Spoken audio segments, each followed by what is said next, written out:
Kompleto lahat. This time around, pati yung revitalize mula kay Light kasama na. Pero gagawa sila sarili ng play. Express! Mahuli nila dito si Uwe. Nandun ba yung first? Oo, enough. Yung magiging number season na Oheb. Pathway? Habang si Light naman, sasalubungin dito. May Lord pa rin na kailangan tunawin dito ang DLPH. Ang tuloy-tuloy pa rin ang There's pagkakatitisan nito. May kahit ang pwede. Maabot siya ni Sanford. Pero hindi na tama yung finance slash. At ngayon, slashing the life of the Lord. Kulang man sa ngayon ng cavalry. Pero mukhang ayaw at walang balak pa rin. Nabitawan na to nila JP. Na-conceal play. Light ang kanilang mananali. Abutan. Wala na immortality. Pero kapilit yata na ito. Buhay ni JP. Pero sa pagkatrati, nasama niya dito sa Elmer na tatamaan. Lord, sa pinakaligor na Kate Assault. Tomikay! Sala na ng mga immortality. Tomikay! The base! The base! Base! Base! Yung base na DLPH! Ay kakayanin pa naman! May maaabutan pa si Salmon! Demon Sana Guy! hindi kami dyan babagsak! Kung meron pa kami pababagsakin, kayo ay yun! Pero hindi rin papayag ang Aurora! Hold pa rin ito ng Aurora Gaming. This is a 4v4 matchup. Sanji with a fader there. Sek na lataga na. Kaso nag-clear na siya dito! Debate! Kaso, Wala boys! Demon Guy! Demon Guy is out! Pero meron pa rin iniisip na minion raid doon si Sanford pero mukhang kailangan na siya dito. Sakla siya nagbabadyang mangyayari. Pero tulad nga sa mga nag-aantay Vision? pa rin tayo. Nandun yung vision galing dito kay Carl TZ.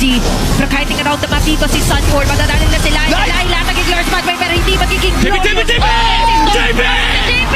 Makapunta naman din ito yung si Yuwen!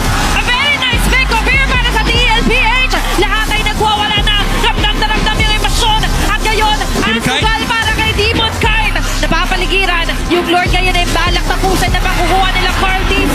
Demon Kite is the next target. Oheb! Flicker in!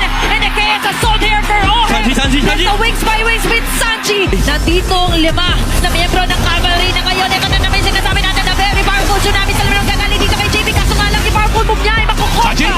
Makukontra sila dito sa may pinakalikod na Demon Kite! Demon Kite na maabot. O kukontrahin nyo. Pero kaya nyo mapabagsakin. Ang sagot ay oo.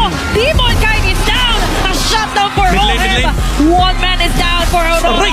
Habang dito sa may bandang mid lane naman ang magiging opensa para sa DLPH. Hindi It's bata. going to be a chase. Pwede sila mabulin.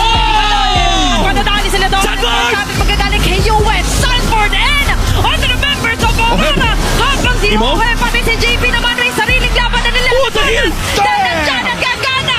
Yung sustain.